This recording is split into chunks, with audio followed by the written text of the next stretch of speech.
I'm Keith McCullough, and welcome back. We started with our leadoff hitter, Lizanne Saunders, and another strategist who's similar in the sense that he's data dependent, but also market ready, very much aware of what the market's telling him about that data. And I've always appreciated that about Jim. But Jim, you're one of the few people, first of all, welcome. Thank you. You're one of the few people who stayed away from, Icarus, flying too close to the sun on these 6 to 25 rate cuts. And looks like the world's coming your way. Yeah, the problem, let me dive right into it. Back about 6 or 7 years ago, Janet Yellen was the Federal Reserve Chairman, and they always talked about the Fed gives guidance, forward guidance. They tell us what they're going to do, and they used to talk about data dependency. If the data does this or that, we will react this way or that way, and the fancy term they used was reaction function. But then 6 or 7 years ago, she used to say, we got to get away from calendar guidance, that on this date we will do this, or on that date we will do that. But the Fed can't help themselves. They keep coming back to it, and that's where Powell's mistake was. We will cut rates at some point this year, is calendar guidance. Yes. And at that point, I had some customers that used to joke to me, Jim, you could save a lot of money by canceling your Bloomberg subscription. He said he's going to cut rates. Doesn't matter. You don't need to analyze any of this data. He told us he's going to do it because he gave calendar guidance. And that's where I think he's gotten himself into trouble. And what I've argued was take that statement out of the mix, that we will cut rates sometime later this year. Look at the data.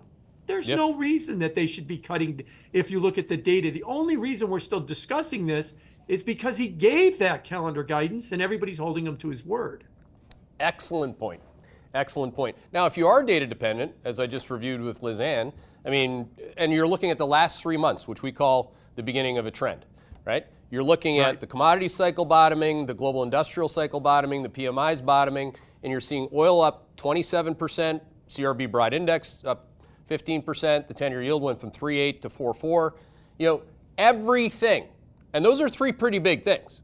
Like, I don't know what you do when you have a meeting with the 785 economists at the Fed, but what do they do when they talk about those three things? That's a good question. I don't know how they would talk about it because you're right. If you look at all of that in regard to where the economy is, you would have to conclude that the level of interest rates that we're at now isn't a problem for the economy. It isn't a problem for the financial markets. Now, where I think that the economists come down is we have our model, and whenever an economist says we have our model, your defenses should go up immediately. And our model says that the neutral funds rate, and the neutral funds rate is the level of interest rates that would neither restrain or stimulate the economy, is about 2.5%, 2.6, roughly in that range is where they guess. How do they arrive at that? They believe that the long run inflation rate is 2%, and then they believe you should stick about 50 or 60 basis points or 0.5% on top of that. So they think neutral is 2.6. They see it at 5.25 to 5.5. They think that they're very restrictive. That's how they resolve it. Hey, we got to get going with these rate cuts.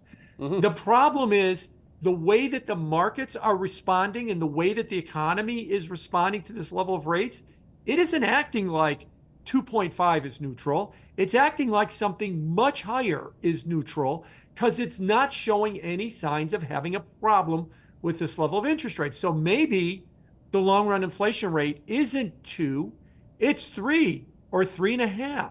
Maybe that premium on top of that, which is what they refer to as R star, isn't 0.5%, but it's 0.75 of 1%. Yeah. Now all of a sudden, I'm like at a 4% neutral rate. Now, if you're in equity land, this all sounds like rounding error stuff. But no, this is how the Fed does their equations. This is how the Fed views the world.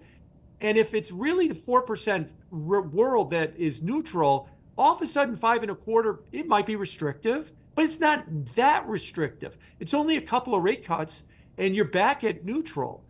And that's how the market seems to be reacting to everything. So that's what I think they should be talking about. Do we have this 2.5% number right as far as what we think neutral is? Or is it some number higher? Now, last thought I'll give you is Powell's been asked that question. And he's been asked, do you guys talk about neutral? And he goes, no, we don't talk about that. And I thought Larry Summers put it well last week on Wall Street Week. He said that's like driving by feel without looking at the speedometer. You got to at least have a speedometer that you're trying to gauge. Now, maybe your speedometer is wrong, but to say, no, I'm not even going to bother with the speedometer, but I know what the speed limit is. Good luck telling the cop that after you got pulled over. I don't look at the speedometer. I drive by feel is basically what I'm going to do. Yeah, we go by feel, and actually just to take that one step further, to use his words, we call this part of the inflation reacceleration a little bumpy. I think he said bumpy instead of transitory. He didn't go there, but he all but said it. The most recent couple months, or it's bumpy. We're eventually going to get. I mean, he literally said it. I mean, I might as well just read it one more time. He said, inflation's moving down gradually on a somewhat bumpy road towards 2%. Our inflation nowcasts, guys, if you show them one more time, are 3.25% and rising. Wall Street, Bloomberg consensus, which I assume you're not part of that consensus, is expecting inflation to go down towards 2.5% and then towards 2%. I mean, it's going the wrong way. We're going the wrong way. Never mind the speedometer. Right. No, I agree with you. I agree with you. My view on inflation is more in line with your nowcast, around 3.5%. Wall Street is trapped in this idea that that the Fed's long-run target is 2 and that they will eventually hit the long-run target. Look, Jan Hatzius, a Goldman Sachs' chief economist, came out on Friday, and they asked him how many rate cuts are there going to be, this year, and he said 3. And they asked him why, and he literally said because Jay said there's going to be 3. Yeah, exactly. And so that's how economists work. Why is there going to be 3 rate cuts? Because Jay said there's going to be 3. Why do we keep forecasting the long-run rate of inflation's 2? Because the Fed said that's what their target is. And they need to kind of divorce themselves. Okay, the Fed could say this, and that's fine, but we need to kind of independently assess where things are going. And the independent assessment is it's much stronger, and inflation is much higher than what they think. Well, it's an amazing thing to watch. Guys, go to slide 107. I mean, if all okay, now we got the speedometer. You and I are going to choose to look at that. We're going to choose to look at Waze. Like, we use Waze. We're like really forward-looking. For those of you that don't know, Bianco and I are like fractal magicians. Like, we look at Waze when we drive. We don't have a paper map. Like Jay says, he reads the papers in the morning. He quite literally said that 2 pressers ago, I think. But when you look at Waze, there's some pretty big downhills coming, right? I don't know if you can see that, but 110 basis points comes out of the base effect in 5 months, another 120 in the 4 months after that. So why, if your nowcast is, how would you it's mathematically impossible, first of all, to get inflation to decelerate when the base effects are falling and oil's up 27% in a straight line. Like, how does that happen? Does that discussion happen at the Fed? That's a good question, because I've been making that exact same point. And by the way, before I go on that, there was some political commentators that once said the last place in the planet that still reads the newspapers is people in Washington, D.C. Everybody else is basically online, because they think that what's on the front page and the size of the type still matters. It's the last place. So I'm not surprised that Jay still reads the newspapers every day. He probably sees one of the last guys gets ink on his hands. I couldn't believe he said, I believed it. And then when I thought about it, I was like, oh, he does. That's what he does. It's the only place. It's the only place. They think that the cover of the Washington Post matters. Everywhere else, we all read it online. And we don't even read the newspapers. We usually read aggregations or blogs is what we wind up reading, or our news feed on social media. But if you were to have one chart, like, let's take a step back. I mean, first of all, how many years have you been doing this? I don't want to date you here. Oh, over 30. Yeah. Okay. So I'm almost at the quarter century mark. You take us two, that's over 50 years, obviously, and it took at least 2/3 of that of my career before I started to hear the Fed utter the words base effect, right? Then they started, because they needed something to blame, right? So it's the base effect. It's the base effect. But when it goes the other way, it's not the base effect. It's ridiculous. But now they know about base effects. You don't have to read papers to look at that slide 107 one more time. Oh, I agree. And for everybody, a base effect is on the year-over-year calculation, you drop the April of 2023 monthly reading, and you add in the April of 2024 monthly reading in the year-over-year calculation. And that April, May, June, July, August numbers from a year ago were really low CPI numbers. And so it's a very easy to put up higher numbers than that and watch the year-over-year go up. And we've done the same calculations you do.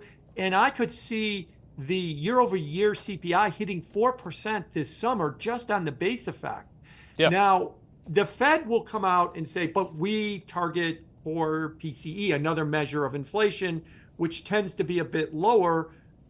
But the Fed is also a very political animal. To be clear about this, I like the line that Claudia Sahm uses. The Fed is not partisan, but they are political. And I believe that too. What I mean by not partisan, they don't sit around the table going, hey, we want Biden or we want Trump, probably Biden, to be elected. So what policy do we do to get Biden elected? They don't do that. I agree, they don't do that. But they're political. If the base effect causes CPI to go to 4% and we cut rates and it keeps going up, they're going to fillet this organization. So we better not cut rates if the base effect is leading higher. The only thing I could see them looking at in the base effect is maybe they believe the price of crude oil is going to crash, or maybe they think the price of shelter, OER, owner's equivalent rent, is going to crash. I don't see it. Obviously anything can happen with crude oil, but if it crashes in the next 30, 60, 90 days, that would be something that no one could really predict, and neither could this 795 economists at the Fed. It would just happen. And I don't know how you would predict that, or how you would come up with the idea that there's going to be a sudden crash in OER prices. But short of that, I'm with you. I don't know how you see these numbers go down. And considering the Fed's political nature, they can't be declaring victory as these numbers are going up and saying, we're going to be cutting rates. And at some point, I think the markets that I'm talking about, the equity market, the credit markets and stuff, are going to wake up to the fact that easy money that you're assuming because Jay told you may not be coming as quickly as you think. It's so alarming to see the competence. Like, let's use our buddy in Chicago, Austin Goolsbee. All right. Now, you wouldn't say what you just said about being partisan about him. He had a deep voice, and it was a Hall of Fame year for inflation. Like, he talks about the golden rule. I was like, what the fuck are you talking about? Like, the golden rule? Like, I mean, you have some serious animals inside of the Fed house now, in political animals. Now, that guy's characterization of inflation, might go down. I mean, I'm certainly not gonna wave it off or forget about it, by the way. That we're having, like, the American people are experiencing Hall of Fame economic realities on inflation. Are you kidding me? Yeah, no, I'll make some comments about him, and I'm going to preface these comments by saying these are public comments that were disclosed in Bloomberg Stories several months ago. So this is not inside information. First of all, he's a PhD economist at the University of Chicago. So he's an eminently qualified economist. So let's not forget that. But also, his day job when he was the Council of Economic Advisors for Barack Obama, he is a political spokesman for the Democrat Party. And when his name was first floated to be the Chicago Fed president, the Board of Governors has a veto on any regional Fed president, and they never veto them. But Christopher Waller and Michelle Bowman, two governors, did abstain from voting for him. So that was unprecedented, that they didn't even say yes. They just said, we're just going to abstain. We're not going to vote on him at all. And I think that it reflected the very political nature of him. And then add into this, again, this is Bloomberg reporting. I'm just parroting here. You can go Google it.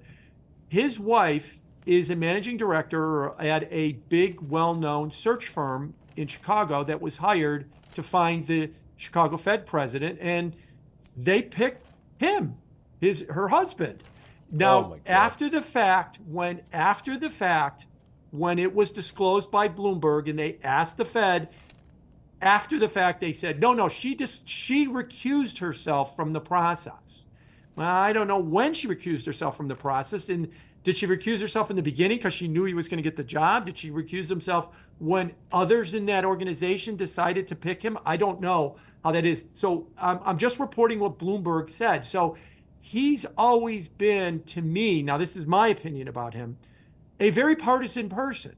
So when he talks about Hall of Fame, type of decline of inflation, and it's very good for the American public, is he telling us what he thinks is the best for policy for the country, monetary policy for the country, or is his roots still with his partisanship and he wants the Fed to cut rates because he wants easy policy going into the election and he's making a partisan opinion about where he wants to go? I don't know. And no one really presses him on that question, to ask him. We pressed him on social media, and he blocked every single account that we have. So I mean, he does definitely. So there's an answer for you. And I would say that at least, given that I didn't know what you just said, there's probably at least 80%, using a very, very conservative number of people that are watching this that knew that. Now that will inspire many more of the fourth turning thoughts that people have. There's the state, there's the elites, and then there's the rest of us. And the rest of us can go pound sand, right? So in the meantime, and by the way, inflation, you either believe us and Goolsbee that this is a Hall of Fame year and it's disinflation, or you're running money and you're long of inflation and you're making money, right? Right. That's the other thing. That's the hardest thing for me, Jim. I'm long inflation out the wazoo. We're long everything from lumber to, I even think of Bitcoin as a commodity, so that's been inflating like crazy. Oil's up 20% in the last 3 months. Like I said, up 27% since the cycle low. Plenty of things to be long, copper, et cetera, energy stocks. These are the leaders, right? So the problem I have with that is that the people with a capital T and a capital P are going to have to eat it. Like if you get one rate cut, never mind 2 or 3, inflation is going to go up faster. It's not going to go up less. Right, and that's important to note. Yesterday, bankrate.com put out their yearly analysis that they put out. 44% of the American public cannot come up with $1,000 in an emergency. Wow. They live paycheck to paycheck. 44%, from 43% last year, according to their number. And they live paycheck to paycheck, and they rent. Now, the people listening to us, you and me, we own homes, we own portfolios, we have positions. We go to the store, we see prices go up, we probably mutter some choice 4-letter words under our breath, and we pay it, and we move on.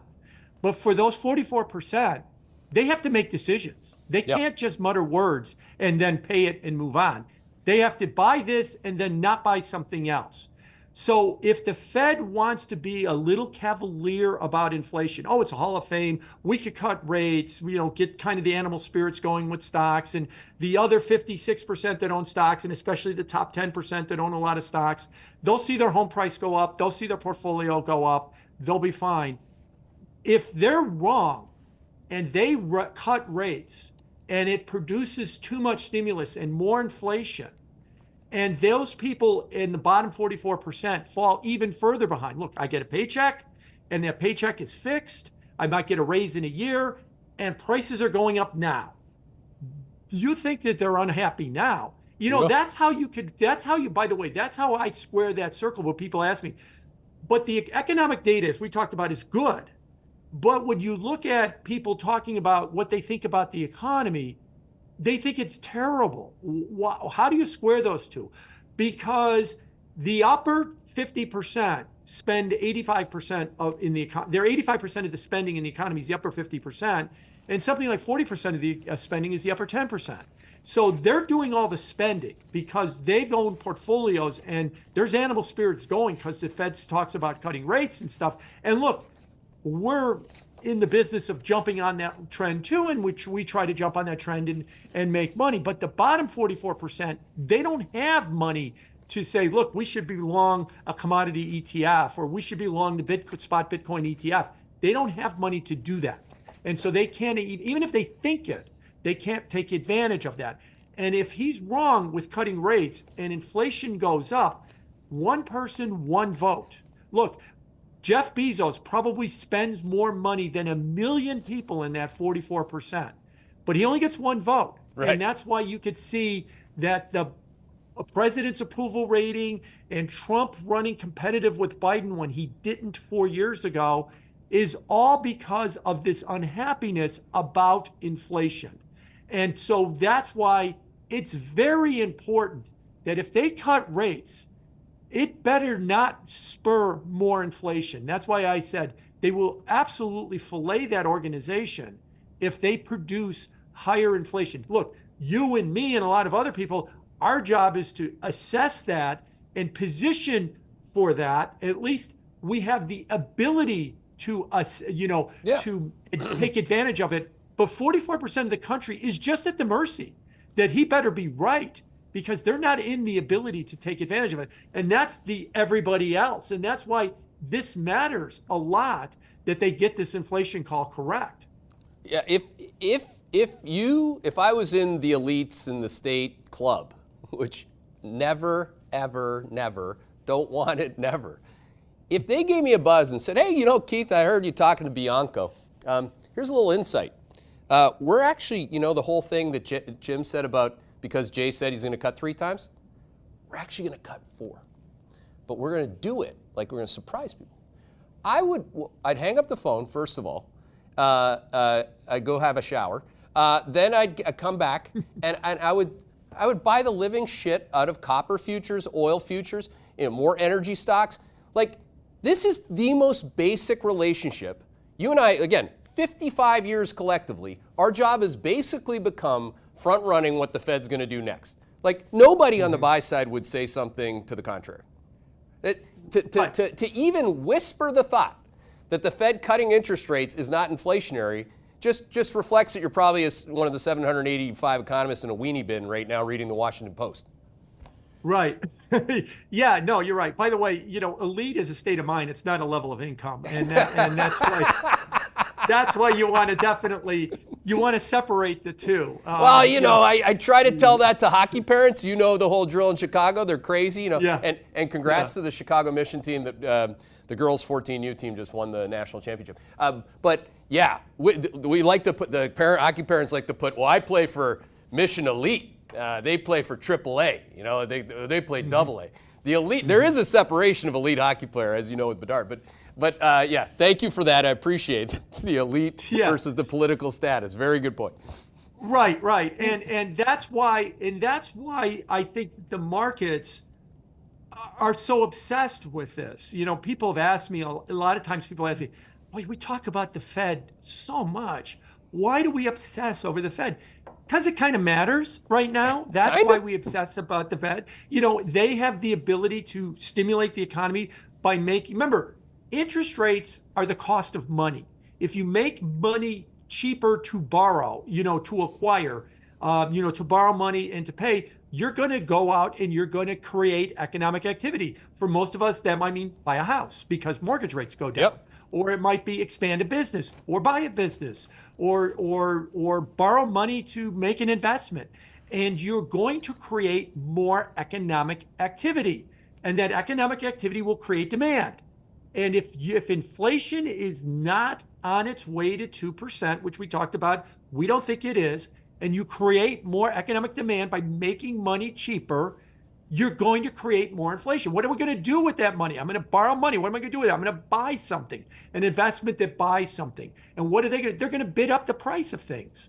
And that's going to create inflation. Now, if the inflation rate is on its way to 2% because either there's excess supply in the world or there's a softening of demand, then making money cheaper won't produce inflation. Is there excess supply in the world? Boy, that's a tough one to argue right now, too, because it's hard to say that with the low unemployment rate, we have, excess supply of unemployed workers. There's maybe an case to be made at the very low end because of all the migrant workers that have come in the country. There's an excess supply of minimum wage workers. Okay, but that's minimum wage workers. That's not up and down the spectrum. But the low unemployment rate suggests no. Is there an excess supply of goods?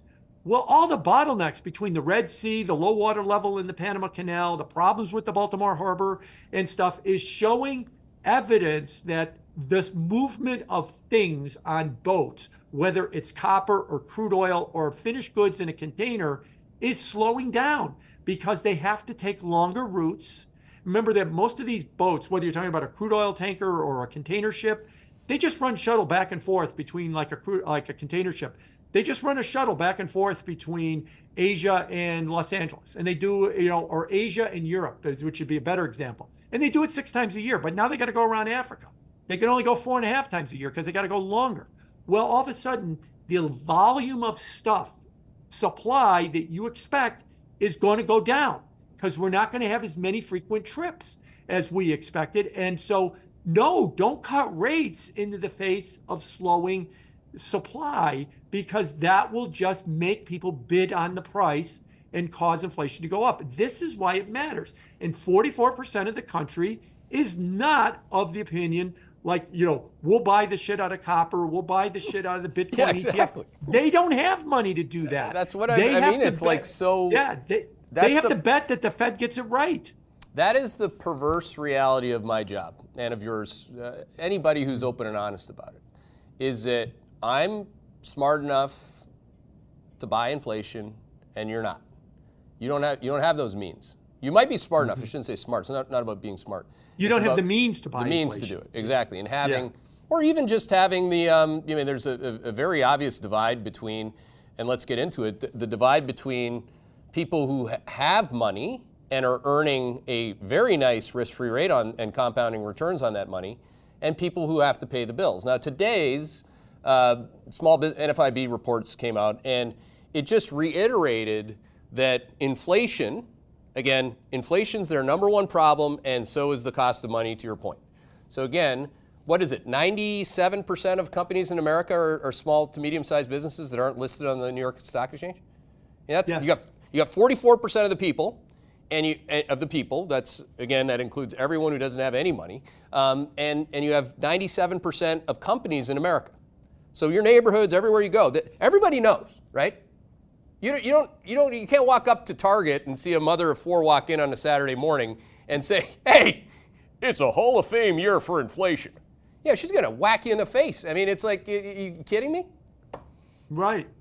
Oh yeah, and I'll go you one step further with that. 97% of companies are not listed on the New York Stock Exchange. Half the American workforce works for a company of less than 500 employees. Yep. And about a third of the American workforce works for a company of less than 100 employees. I'm going to bet Hedgeye and Bianco Research are less than 100 employees. Both of us, so that's not uncommon. If to work for a company of less than 100 employees, we're not listed on the New York Stock Exchange, and that's where all the growth is. And I'll give you one more statistic. If you look at companies of over 5,000 employees, big companies, probably listed on the New York Stock Exchange, the number of people that they employ today is roughly the same as the number of people they employed 40 years ago. Yeah. Why? Because, take General Motors.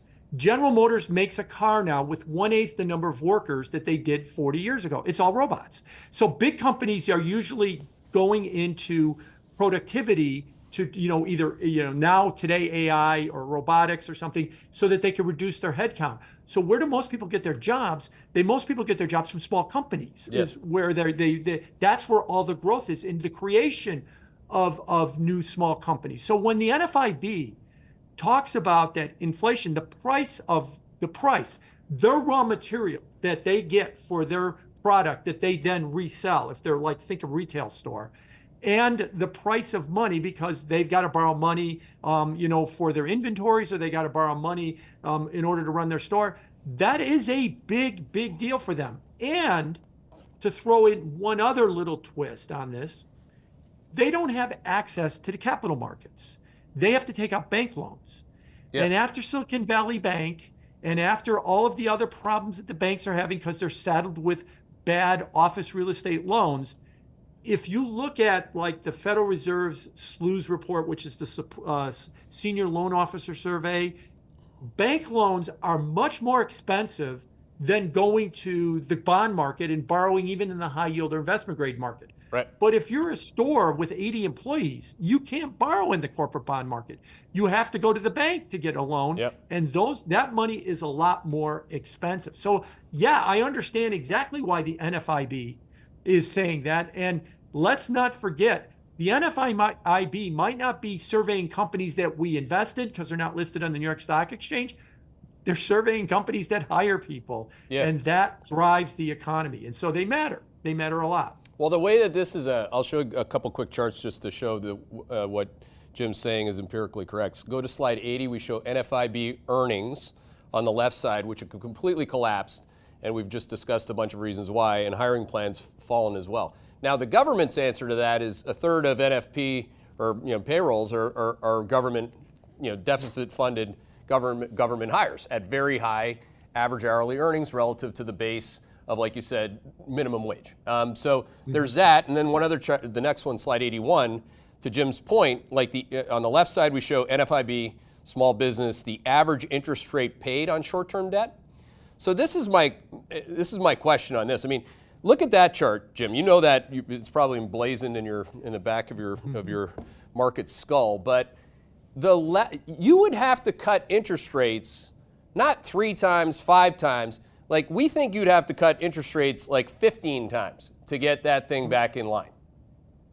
Right. Or you would have to cut interest rates, and you would have to get the bond market, the long-term interest rate, to believe that the inflation rate is going down, to believe that this stimulus of multiple rate cuts won't stimulate the economy, and to bring interest rates down yet again. And that's a tough call because the Fed keeps talking about cutting rates, And I look in the high of the year, and the 10-year yield was yesterday at 4.46%. So the bond market is not going in the direction that the Fed keeps hinting that it's going to go at. So it's going to be a tall order to bring those rates back down in order to give those companies that kind of relief.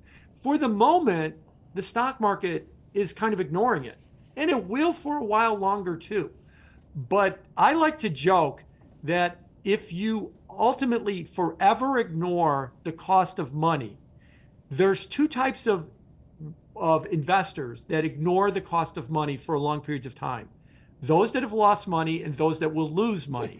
It will ultimately matter at some point if interest rates don't start down. I get it, it's not mattering yet. But if they keep going up, it will start to matter, and it might start to matter a lot sooner than people think. Well, if inflation's going up, interest rates have been going up. And again, you could just look at a very basic example, which historically over the span of our career, which isn't the meme stock era or anything like that, or AI, you have, Exxon's many times been, the number 1 market cap in the world, or at least on the US side. Now look at Exxon in the last 3 months against Apple. Everyone owns Apple, nobody owns Exxon. I mean the meme crowd. And that's going to have to change. If you're not long of inflation from an investing perspective, you're getting smoked. Now on that, because you speak a lot, I've read your notes on where you're at on duration, and I think you're neutral on the yield curve in terms of positioning, but give us a review of that. But I just want to remind people that if you're long like TLT or you're long duration, because you believe the Fed or Austin Goolsbee, God forbid, on inflation, you're getting killed in the last 3 months on the fixed income side. Yes, so duration for most that are not, that's just, I'll use the modified duration definition. If interest rates move 1% from 4.4 to 5.4, how much will the price percentage move be of the 10-year price of the bond? And if you're short duration, that means that if you have a benchmark, and we run an ETF, and its symbol is WTBN for Wisdom Tree, that's our partner, the Bianco Total Return Fund, and it's a long fixed income ETF. If we have a benchmark, and we are running our duration below that benchmark, meaning we are less sensitive to the movement of interest rates. So if interest rates move up, we don't get hurt as much.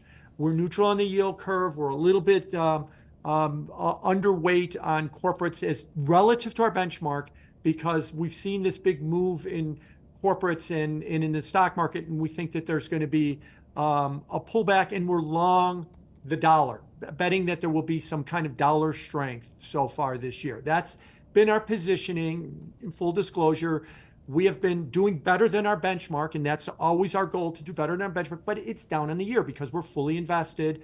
We're ultimately trying to be a long-only fixed income investor, and we're down on the year, but we're down less than our benchmark is. Yep. So when the market rebounds, we're closer to getting back to positive, is the way that I would like to say how that works. But yeah, that's how I'm positioned. And the reason I'm positioned that way is because I do think that inflation is going to stay sticky. The inflation beneficiaries like commodities, oil, and everything else has been moving higher. Interest rates will respond by moving higher. Being short duration means I'm not going to take a loss. And you're right, TLT is a ETF that owns 20 years or longer Treasury securities. That has very long duration. So when you look at its price movements, it's up 30%, down 30%. It makes huge moves on interest rates. And so you have to be careful about investing in something like that. And right now, TLT is kind of a benchmark for the bond market. Yep. Everybody likes to play it, and they've been getting slaughtered in it this year. Well, I mean, and a nice job constructing that. I just punched it in for relative performance. So if you put in WTBN against TLT on, and again, it's as Benoit Mandelbrot would have taught anyone who paid attention, it's the particular thing that happens in the particular points in cycle time. And again, inflation, commodity cycles, global industrial production, everything bottoming on that front in the fourth quarter has been highly inflationary through the lens of the currency market, strong dollar, through the lens of rising bond yields, to your point, 60 basis points on the 10-year yield in 3 months. And the relative setups on your strategy versus just being outright believing the Fed that we've had the Hall of Fame year or whatever on inflation. So again, as a practical matter, it's one thing to listen to Jim Bianco and I rant, which clearly we would score at least a B+ on that. But it's another thing to make money on it, right? You're an institutional manager, you got to figure it out. Right.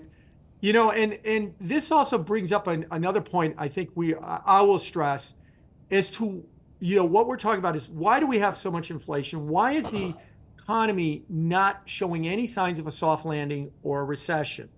I think there's two things, and they're kind of related. During the period from 2010 to 2020, the savings rate in the United States was 6%. Now, let me define the savings rate. What your income is, that's your W-2 plus your investments and everything else, including transfer payments from the government, Social Security, disability, or anything, less what you spent 94% of your paycheck. The savings rate averaged 6% from 2010 to 2020. Since 2022, the savings rate has been averaging 4%, 2 percentage points lower. What that means is that consumption in the United States has gone from 67% of GDP to 69% of GDP. We're buying more things. We're buying more services. We just buy more stuff, buy more services. Now, why is the savings rate down? Well, there's no clear answer, but I think in looking at some of the data, that every recession and every financial crisis produces a change of behavior. And let me give a quick word. Change does not mean dystopian or worse. Mm-hmm. It means different. We had a downturn and people were afraid. And I'm talking about 2020 with the COVID shutdowns. And people were afraid. And then what happened? They went to the mailbox and the government sent them thousands of dollars and in stimulus checks. And so coming out of it, they said, I don't need emergency savings anymore because the next downturn, I'll go to the mailbox and there'll be another big check. So let's spend more money than we normally spend. And that's why the economy stays so hot, because we spend more. And people say, well, it can't last. You're right, it can't. It'll last. This entire cycle will be about more spending. Whenever we have another recession, whether it's later this year or in 10 years or whenever it is, then it'll change. But if the next recession we mail them $10,000 instead of $3,000, the savings rate might go to zero coming out of that. In addition to thus spending more money on a personal level, the government is spending more money too. We're running massive budget deficits. Look, the government takes in taxes, it spends money. and it's spending more than it takes in taxes, borrowing the rest, equal to 6% of GDP. What is 6% of GDP historically? Where it spends when it's panicking we're in the middle of a recession to try and stimulate us out of a recession. That's what we're spending now in the fourth year of a recovery when the economy is growing at its potential or more. You combine all that stuff and we're just spending money like crazy. And that's why we have inflation. And that's why the economy is staying strong. And that's why, given all that, when the Fed talks about, oh, we're going to give you cheaper money, 5,200 on the S&P is the next thing you look up and you see. Why wouldn't it be 5,200 on the S&P? Now, the only thing that stops that is if the market starts to think, whoa, this is a little bit too much here, and we're going to wind up with inflation and we're going to wind up with problems in the economy. It's not there yet, but higher interest rates could bring about it. But let me bring that back. What changed in 2020, and every recession changes something, is that we spend more money. Why coming out of this one do we spend? Because we trained everybody that in a downturn, you will get big dollars in your mailbox from the federal government. So why have emergency savings? Let's go to Italy. Let's buy a new car or whatever it is that we desire. Yeah, on that, guys, show slide 82. It's hard to conjure a positive out of this. This is what's happened to Jim was talking about the 44% of people who can't come up with $1 by the end of the week. $1,000. $1,000. Yeah. 1,000 isn't what it used to be. Bottom 50. $1,000 in an emergency. They can't come up with it, is what they're saying. It's brutal because of that picture. The bottom 50% of households, that's what their assets have done on the left side, and that's what their revolving credit, their borrowings have done on the right side. You know, it's interesting that you bring that up, because the other thing, and this has been true for 30 plus years, so it's not a new thing, but it never mattered until the inflationary period of the last couple of years, that the bottom 50% own 6% of the assets in the United States. The top 10% own something like half the assets in the United States. But the bottom 50% have over half the debt. Yep. So the bottom 50% don't own assets and they have debt. The top 10% have very little debt, if no debt, and they own assets. Well, 2010 to 2020, when the inflation rate's 1 point something and interest rates are 2 point something, that mix of not having assets and cheap money in terms of borrowing can work for a while. Yeah, but in 2024, when you have inflation and the prospects of more inflation, booming markets that they don't participate with, and high interest rates, that equation doesn't work. And that's why you're seeing the stress point from a political standpoint. Yeah, politically, very good point. That's why in Fairfield County, people really struggle. Very, very left, Democrat voting state, obviously. They struggled. Why? How could anyone intellectually ever vote for Trump? Well, we just showed you all the numbers on who would vote for Trump. People that don't have any money. They want something to change because they know that any kind of a change could be. So you're saying there's a chance. So I think that there's that. Unfortunately, we only have time for one more question. And I want to just say, okay, let's just say that everyone's right. Let's try that, Jim. So let's say Keith and Jim are right. Inflation's higher for longer. The people who think the Fed's going to cut 2 to 3 times are right because, to your point, Jay said so. Okay, so we're going to have both. If you have both camps are right, and inflation does bust a move towards 4 or 5%, when do you think the first rate hike would be? Well, I think that the first rate hike would have to come soon, because what I would suspect, if they do cut rates and we're in 3% and they stimulate and it starts moving up, you will have a bad reaction out of the bond market. Yeah. The first thing you'll see is you'll see probably at least 5% in the 10-year note. And by the way, I don't know if you saw this morning, Jamie Dimon is now talking about the 10-year note going to 8%. So you could, and he's talking about it under these type of scenarios, right? That we overstimulate and get too much inflation. You would see interest rates start moving up. Harken back to what the stock market did in 2022 when interest rates were zooming higher. It fell 25%. You would see the stock market start to fall quite a bit, and there would be enormous pressure on the Fed from the top half, and especially the top 10%, Jay, make this stop. Meaning make this decline in the stock market stop. Yep. Make this sell-off in the bond market stop, and stop immediately. And the only way he could do that is by showing credibility on in his inflation fight. Let me remind everybody something. In 2022, the highest yield of the entire year was 4.2% in October of 22, 4.2, and that was the year we had 9% inflation. Last year, when the Fed stopped raising rates, we got over 5% by October. Why do we have a higher interest rate in 2023 when the inflation rate was having the Hall of Fame year that we did in 2022? Because when the Fed's cutting rates, or when the Fed is, hiking rates in 2022 at 75 basis points a meeting, hey, Jay's on the case. Even though inflation's high, he's really putting the wood to it. He's going to stop it from going up. I don't need to sell my bonds. In 2023, when he says, all right, we're done, we think inflation's going to come down, bond investors look around and go, man, I don't know if I want to own these things. If he's not being the cop to stop inflation, I don't know if I want to traffic in this bond market neighborhood, and maybe I ought to leave. And that's why you get 5% yields.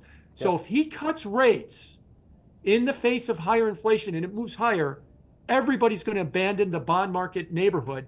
Rates zoom up, the stock market won't like it, and he'll be under immediate pressure to reverse himself.